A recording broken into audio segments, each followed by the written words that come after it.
नमस्कार साथियों, analyser app में आप सभी का स्वागत है। आज हम बात करेंगे हॉस्टल वार्डन में जो 2016 में प्रश्न पूछे गए थे, उसमें मैथ्स के कुछ क्वेश्चन देखेंगे और ज़्यादा समझाने की कोशिश नहीं करूँगा। जो लोग वीडियो क्लास ज्वाइन किए होंगे उनको तो पता होगा किस तरीके से बनता है, वो लोग भी एक बार देख सकते हैं और वो तो चुटकियों में बना ही लेंगे। और जिन्होंने नहीं किया है ज्वाइन, वो देखें कि किस तरीके का प्रश्न इसमें आता भी है, क्योंकि गणित एक महत्वपूर्ण भाग है हॉस्टल वार्डन में। 30 प्रश्न आएंगे, 30 में से 30 प्रश्न आप सही कर सकते हैं। तो ऐसी स्थिति में आपको ज़रूरी है कि आप इसको ध्यान से देखें ताकि आगे चीज़ें समझ में आए। प्रश्न पढ़ता हूं मैं, आप लोग ध्यान से सुनेंगे। एक संख्या x है जो दूसरी संख्या y से 25% अधिक है। लिखते जाते हैं। एक संख्या x है जो दूसरी संख्या y से 25% अधिक है। अब ऐसे प्रश्नों को किस तरीके से किया जाता है, और इसमें प्रश्न पूछा गया है कि y जो संख्या है वो x से कितने प्रतिशत कम होगी। तो ऐसे प्रश्न में फट से उत्तर आ जाता है 25%, लेकिन ये उत्तर अमूमन गलत होता है। अमूमन क्या, हर बार गलत होता है। तो ऐसे प्रश्नों को करने के लिए जो लोग प्रतिशत का वीडियो देखे होंगे, 3-4 वीडियो है ऐप में जो पेड वीडियो है, तो जिन्होंने ज्वाइन किया होगा वही देखे होंगे, लेकिन जो ज्वाइन नहीं किए हैं उनकी भी बात करें अभी। तो ऐसे प्रश्नों को करने के लिए ना हम इसको मान लेते हैं कि जो y संख्या है वो 100 है। 100 इसलिए मान रहा हूँ क्योंकि 100 मानना आसान होता है और इसमें कैलकुलेशन अच्छा होता है। आप चाहे तो 200, 400, 500, 10, 5 जो भी मानना चाहे, लेकिन वो फिर आपके कैलकुलेशन को गड़बड़ करता है, इसलिए 100 मानना ज़्यादा बेहतर रहता है। तो एक संख्या मान लिए कि y जो है वो 100 है, तो 100 का 25% कैसे निकालते हैं? प्रतिशत मैंने वीडियो में भी बताया है। 100 और का है तो का मतलब गुणा 25 और प्रतिशत लिखा है तो इसको भिन्न में चेंज कर देंगे तो 100 हो जाएगा। ऐसे भिन्न में चेंज कैसे किया जाता है, क्या किया जाता है, इसको वीडियो क्लास में बहुत अच्छी तरीके से समझाया गया है। 100 में से 100 कट जाएगा तो ये जाएगा 25, यानी 100 धन 25 125 हो जाएगा ये। ठीक, यानी x जो संख्या है वो 125 है, y जो संख्या है 100 है हमारे मानने के अनुसार। अब पूछा गया है कि y जो है x से कितना प्रतिशत कम है। तो जब भी पूछा कि y x से कितना प्रतिशत कम है, तो नीचे का जो आधार होता है, यानी भिन्न में जो नीचे लिखा जाता है उसको आधार बोला जाता है या अंश भी बोला जाता है इसको। तो ये चेंज हो जाएगा। चेंज किसके हिसाब से हो जाएगा? इसके हिसाब से। तो इसके बीच का गैप कितना हो गया? 25 है, यानी 100 और 125 के बीच का अंतर 25 है। तो अब देखेंगे 125 का कितना प्रतिशत है, ऐसे ही देखेंगे। 25 जो है 125 का कितना प्रतिशत है, तो उसको इस तरीके से लिख लेंगे। तो 25 से कम 25, 25 25 125, 5 20, यानी y जो संख्या है वो x संख्या से 20% कम है। अगर आप ये प्रश्न 2016 में एग्जाम दिए होते तो ये प्रश्न आप सही करके 1 नंबर अपना बढ़ा लेते। ठीक है, आइए देखते हैं दूसरा प्रश्न। दूसरा प्रश्न औसत से संबंधित है, और ऐसे प्रश्नों में थोड़ा सा लंबा प्रश्न पूछा जाता है और हाथ पांव इसमें फूलने लगते हैं।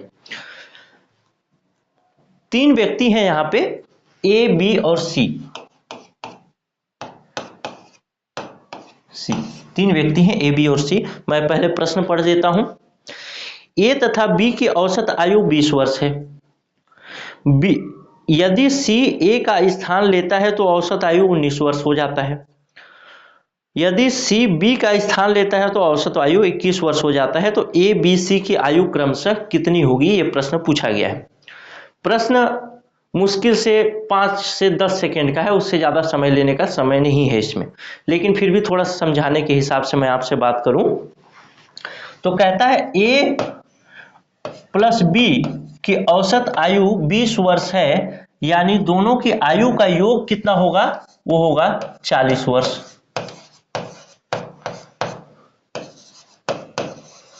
क्योंकि औसत का फॉर्मूला क्या होता है, औसत का मतलब क्या है कि यदि ए और बी की आयु, मान लीजिए ए की आयु 18 मान लेता हूं, बी की आयु 22 मान लेता हूं, दोनों मिला के 40 वर्ष हुआ, तो बटा 2, अब इसको काटेंगे तो 40 बटा 2 बराबर हो जाएगा 20।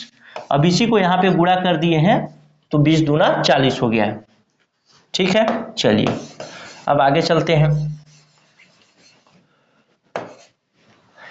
ए तथा बी की औसत आयु 20 वर्ष है, यानी ए और बी के आयु का योग कितना हुआ, 40 वर्ष। अब कहता है सी ए का स्थान लेता है तो औसत आयु 19 वर्ष हो जाता है।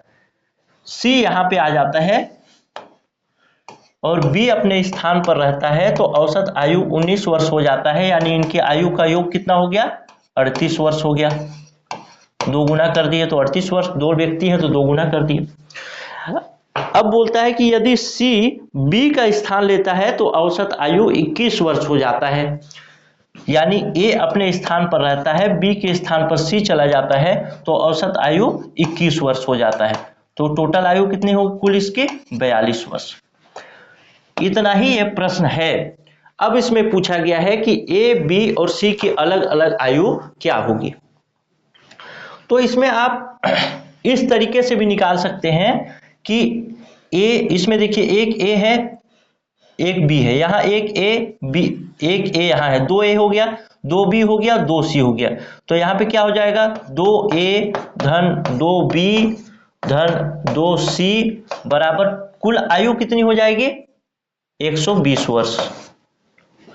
2 को यहाँ से कॉमन ले लेंगे तो कितना हो जाएगा, ए प्लस बी प्लस सी बराबर हो जाएगा, यहाँ पे 2 आ जाएगा तो 120 बटे 2, यहाँ से 2 चला गया तो 120 बटे 2, यानी ए बी और सी की आयु कितनी हो गई, ए प्लस बी प्लस सी की आयु कितनी हो गई, 60 वर्ष हो गई। क्योंकि इसको काट देंगे 2 एकम 2, 6 दूना 12, 60 वर्ष। ए बी और सी की आयु 60 वर्ष हो गई। अब यहां तक चीजें समझ में आ गई होंगी। अब इसमें से एक एक व्यक्ति की आयु कैसे निकालना है, तो यहां पे देखते हैं ए प्लस बी की कुल आयु कितनी है, 40 वर्ष। तो ए प्लस बी अगर इसमें से घटा दें, 40 वर्ष घटा दें तो यहां पे ये कट जाएगा और यहां पे सी की आयु हो जाएगा 20 वर्ष। ठीक है, उसी तरीके से सी की आयु तो निकल गई 20 वर्ष। अब ए और सी की आयु कितनी है टोटल, 42 वर्ष।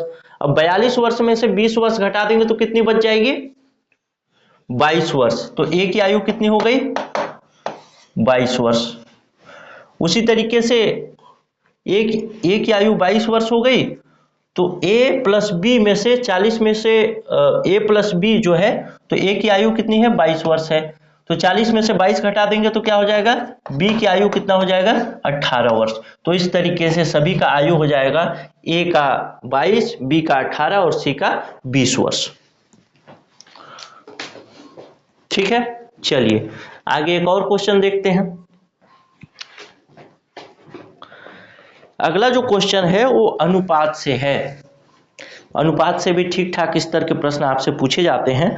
तो अगला क्वेश्चन देखते हैं अनुपात से। कहता है ए तथा बी की आय का अनुपात 3:2 है तथा खर्च का अनुपात 5:3 है। यदि दोनों 200 रुपए का बचत करते हैं तो ए की आय कितनी है, ये पूछा गया। देखते हैं, ए और बी लिख लिए। आय का अनुपात कितना है, ए कमाता है 3 तो बी कमाता है 2, यही है। तो हम इसको मान लेते हैं कि इनका आय जो है वो क्या है, 3x है और 2x है। ठीक है, मान लिए कि 3x कमाता है A और 2x कमाता है B। ऐसा x से x घटा देंगे, दोनों तरफ x लगाए हैं तो कोई फर्क नहीं पड़ेगा, दोनों साइड ऊपर नीचे तो कोई फर्क नहीं पड़ेगा, क्योंकि x और x कभी भी काटा जा सकता है और 3/2 आ सकता है।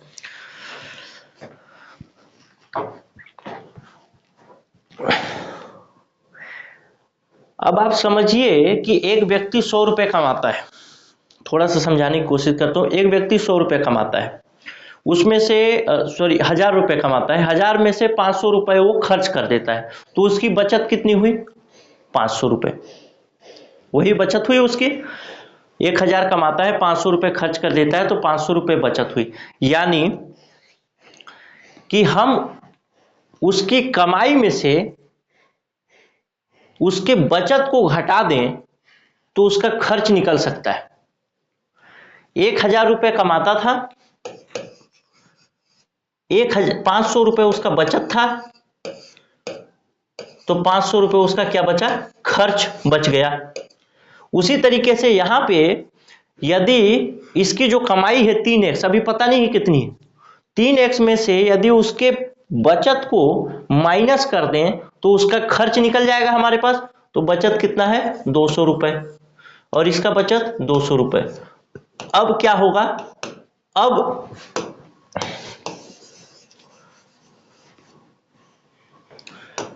बचत निकलने के बाद उसका खर्च कितना है अनुपात में? तो अनुपात में है 5:3। बस इसी को सॉल्व कर देंगे, सही उत्तर आ जाएगा। सॉल्व करते हैं। 3 तिहाई 9x माइनस 600 बराबर हो जाएगा 10x और 1000। ठीक है, अब यहां से ये आ जाएगा तो माइनस x हो जाएगा, बराबर हो जाएगा 400,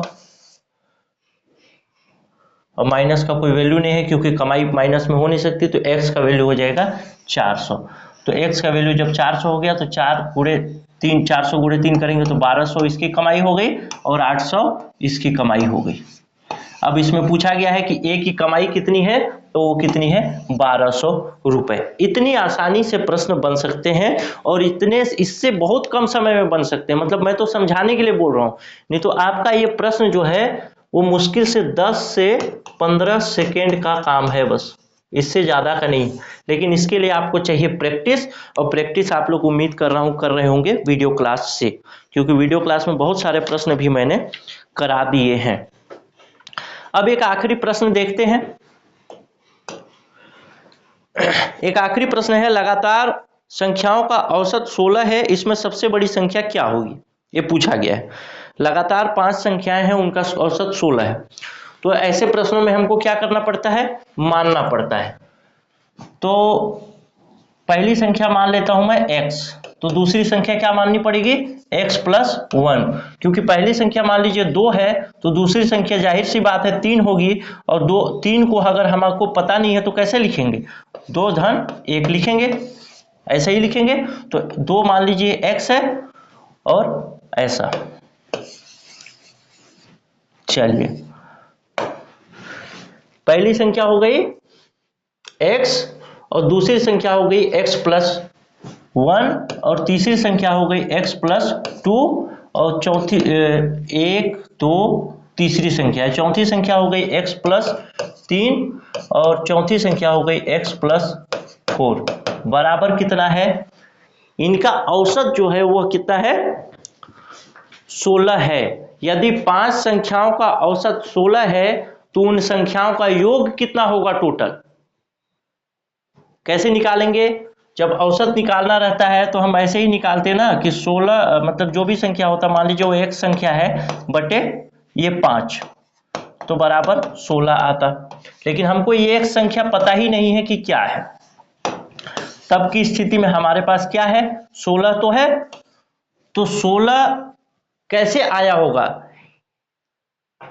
इन संख्याओं को योग दे करके उसको 5 से भाग दिए होंगे तो 16 आया होगा। इसका मतलब यह है कि 16 को यदि 5 से गुणा कर दें तो इन संख्याओं का योग आ सकता है। तो 16 पचे कितना हो गया? 80 हो गया। तो बराबर कितना हो जाएगा? 80 हो जाएगा। समझ गए होंगे आप लोग? नहीं समझे होंगे तो वीडियो क्लास में ध्यान से देखिएगा, समझ में आएगा। अब देखते हैं कितना हो गया। 1x 2 3 4 5x, तो 5x हो गया। फिर 1 और 2 3 3 6 और 4 10, धन 10 हो गया बराबर 80। तो ये उधर चला जाएगा तो कितना हो जाएगा? 10 उधर गया तो तो 5x बराबर हो जाएगा 80 माइनस 10 यानी 70। x बराबर कितना हो गया 70/5, तो x बराबर हो गया 14, क्योंकि इसको काटेंगे 14 × 5 = 70 आ जाएगा। तो x बराबर 5 हो गया। अब पूछा गया है क्या कि इनमें से सबसे बड़ी संख्या क्या होगी। जब x का मान हमको पता चल गया 14 है और सबसे बड़ी संख्या 14 यानी x धन 4 होगा, तो 14 धन 4 यानी सबसे बड़ी संख्या क्या होगी 18 होगी। तो इस तरीके से हमने कुछ प्रश्न देखे गणित के, और यदि आपको गणित समझ में नहीं आ रहा होगा तो कंप्लीट वीडियो क्लास भी है हॉस्टल वार्डन के लिए, और हॉस्टल वार्डन के लिए यदि आप वीडियो क्लास ज्वाइन करना चाहते हैं तो आप ज्वाइन भी कर सकते हैं। Hostel warden complete video class, कुछ भी छूटेगा नहीं, A to Z इसमें कवर किया गया है, जो कि है आपको 1299 रुपए का। आप जब चाहें जितनी बार चाहें वीडियो को देख सकते हैं, रिवाइज कर सकते हैं, कहीं पर भी कोई समस्या नहीं है। ऐसा नहीं कि एक बार देखा फिर वीडियो लॉक हो जाएगा, वैसा नहीं है। आप जब चाहें जितनी बार चाहें उतनी बार देख सकते हैं, रिवाइज कर सकते हैं। मात्र 1299 रुपए का है, एग्जाम तक इसकी वैलिडिटी होगी और कुछ भी छूटेगा नहीं, सब चीज़ कवर किया जाएगा। और अगर आपको ज्वाइन करना है तो आप इस नंबर पे व्हाट्सअप कर सकते हैं 9617413676। इसमें व्हाट्सअप करके हॉस्टल वार्डन लिख करके भेजिएगा, आपको अकाउंट डिटेल भेजेंगे। फ़ोन पे, गूगल पे, जिससे भी आप चाहें उससे आप पेमेंट करके अपना रजिस्ट्रेशन करा सकते हैं। वीडियो जो है 2 फरवरी से आना स्टार्ट हो चुका है, आप लोगों को पुराना वीडियो भी मिल जाएगा, तो आप उसको देख सकते हैं। कोई डाउट होगा तो डाउट सेशन में लाइव ले लूँगा, कोई भी समस्या वाली बात नहीं है। तो चलिए मिलते हैं अगले वीडियो में, क्योंकि ठीक ठाक पोस्ट आने वाला है, 800 के आसपास पोस्ट आएगा, तो ध्यान से पढ़ें क्योंकि बहुत ही बड़ा अपॉर्चुनिटी आपको यहाँ पे मिलने वाला है। 800 पोस्ट छत्तीसगढ़ छोटे स्तर पे, जो छोटा राज्य है उस हिसाब से कम नहीं है, बहुत ज़्यादा है। ऐसे बहुत सारे लोग इसमें निकल सकते हैं जो मेहनत करेंगे शुरू से। तो जिनको भी समझ में ना आए वो ज़रूर वीडियो क्लास ज्वाइन कर लें।